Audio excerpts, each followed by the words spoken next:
보통 이렇게 돼요. 보통 영웅하고 왕이나 황제 큰 이게 저기 일을 하는 제 공신들 같은 경우에는 이게 일반 사람들하고는 그게 틀려요. 일반 그냥 평민 사람들은 어떻게 되냐면 딱 두 개의 저울을 해요. 이 삶을 사면서 선행을 했느냐 악행을 했느냐, 요 저울로 해서 딱 해요. 그럼 평균치가 선행을 한 것도 분명히 있을 거고 악행을 한 것도 있어요. 근데 매일매일 사람들 강간하고 때려치고 막 이런 애들은 악행이 압도적으로 무겁겠죠 그냥. 그렇죠.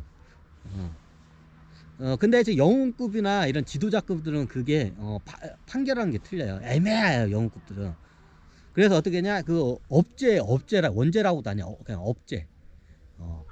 업제와 공덕 이 저울을 딱 해요. 근데 그때 홍경래, 그러니까 예를 들면 이제 징기스칸, 제 예를 들게 징기스칸이 인류 역사상 큰 공을 세운 건 마찬가지야. 근데 우리가 징기스칸이 전복전쟁을 하면서 사람들을 어마어마하게 학살을 하죠, 잔인하게. 그러면 그에 대해서 업제를 많이 쳐요, 9차원 전쟁에서.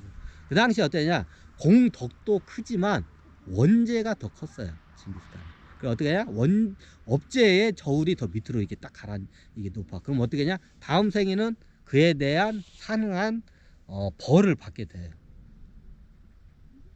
아무리 공이 커도. 예, 이게 지금 우주의 법이고 천신계에서 이걸 갖다가 다 계산을 해, 연산을 해요. 여기는 AI 그 연산 기능이 뛰어나기 때문에 얘가 이 정도 선을 넣으면 공덕보다도 원제가 많으면 스톱을 시켜요. 근데 그 당시에 징기스칸 같은 게도 천신들이 스톱을 시키려고 했는데 이제 징기스칸이 이제 이게 간이 배 밖으로 나왔어. 자, 제 얘기지만 할게요. 그 당시에 징기스칸이 어때? 간이 배 밖으로 나서. 그 당시에 이제 탱그리신이고 뭐고 다 필요 없어. 자, 예전에 예화 중에 어떤 게 있냐면 징기스칸이 처음에 탱그리신을 이렇게 하고 샤머니즘 걸 많이 해요. 그래서 징기스칸이 예전에 징기스칸한테 힘을 주는 데 있어서 그 옛날에 몽골의 샤머니즘들이 다 도와줘요. 이 징기스칸의 이 세상에 있는 땅을 다 징기스칸이나 후손들에게 줄 거라고 딱 예언을, 모든 탱글의 그 저기 뭐냐 주술사들이 다 그걸 갖다 예언을 한 거야. 이게 거기다 힘을 싹 몰아준 거야. 그래가지고 그 힘으로 징기스칸이 일어나요. 근데 나중에 징기스칸이 어떤 일이 발생하냐면, 징기스칸이 나중에 이거는 저기 미신이다 해가지고 어떻게 하냐, 그 옛날 몽골의 그 저기 그 주술사들이나 그 제사장이라고 하죠. 얘들 갖다 다 죽여버려요. 자, 그때 뭐였냐면 그때 저기 징기스칸 그 주술사 그 옆에서 이제 하늘과의 중간적인 이제 샤머니즘 역할을 하는 거야. 이게 천신이야. 천신과 징기스칸 사이에서 이제 이게 주술사야. 그러니까 보니까 이게 징기스칸이 너무 이렇게 잔혹하게 전복전쟁을 하니까 이제 그렇게 하면 안 된다고 이제 주술사들이 계속 이걸 간언을 해. 근데 징기스칸이 그 당시에 이제 간이 이렇게 배 밖으로 튀어나온 상태이기 때문에 이제 그게 안 들어와. 그래 나중에 이게 이제 주술사들이 이제 처음에는 경고까지도 해요. 이제 경고를 하다가 나중에 얘들이 저주령 의식까지도 해, 징기스칸을. 이게 천신들이 그걸 시켜다. 그러니까 그거를 어떻게 이제 얘가 징기스칸의 스파이 활동을 하니까 그걸 알아내가 어떻게 하냐. 나중에 예전에 자기를 그 몽골 초원을 통일할 때 도와줬던 그 주술사들, 어떻게 보면 제사장들을 갖다가 싹 죽여버려, 그때. 이제 그때 선을 넘기 시작한 거, 그때부터. 그 징기스칸의 예화를 보면 주술사들이 처음에 도와줘서 이게 저기 이 몽골 초원을 통일을 해요. 그리고 나중에 주술사들이 어느 순간에 보면 그거 설명 안 들어있고, 아마 사서에는 어느 순간에 징기스칸이 주술사들이 뭐 나쁜 짓을 해서 주술사를 다 죽여버렸다, 그 샤먼들 다 죽여버렸다, 이제 그게 기록은 남아있을 거예요. 그게 그거예요 그때. 천신계에서는 너무 사륙적이니까 징기스칸이, 그땐 징기스칸이 간이 배 밖으로 나왔어. 저도 이제 지금 옛날을 그걸 갖다가 회개를 하면서 이제 그거를 많이 적었는데, 그걸 회개하는 과정에 저는 그걸 인정을 안 했어요.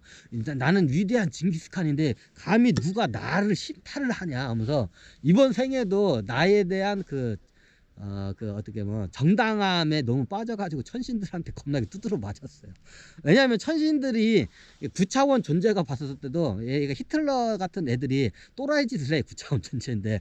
그러면 9차원에서 손을 다 떼요. 얘 우리 손 뗐다, 알아서 해라. 그럼 천신들한테 맡겨. 그 다음에는 천신들이 그냥 저기 얘네들이 맡겨요. 그 당시 히틀러도 그렇고 징기스칸도 그 같은 사례예요. 그래도 그 당시에 그 어떻게 보면 천신들의 경고를 했는데, 그걸 누굴 통해서 경고를 했냐면 주술사, 샤먼들을 통해서 경고를 했는데, 이제 이게 간이 배 밖으로 나와서, 예, 그래요. 하여튼.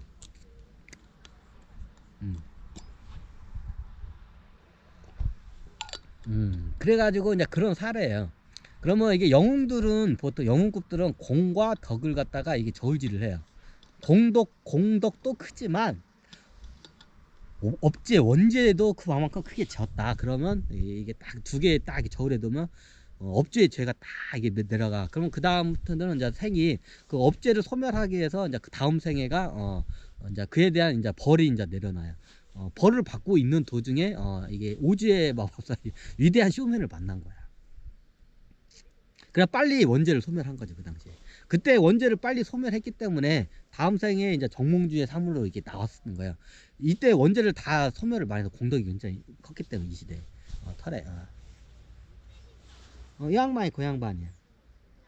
이 양반이 정몽주 때 동학 최재우를 한번 만나보는 게 소원이라 해가지고 이제 그래가지고 다음 생에 그 소원을 이루어져요. 어떻게? 저기 뭐 직접 저기 낳은 어머니는 아니지만 계모로서의 그 인연법으로 해서 저걸 해요.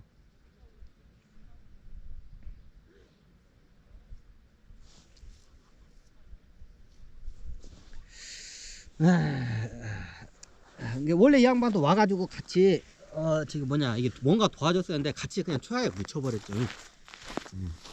아이고. 자 이제 다시 이제 여기서 배터리가 다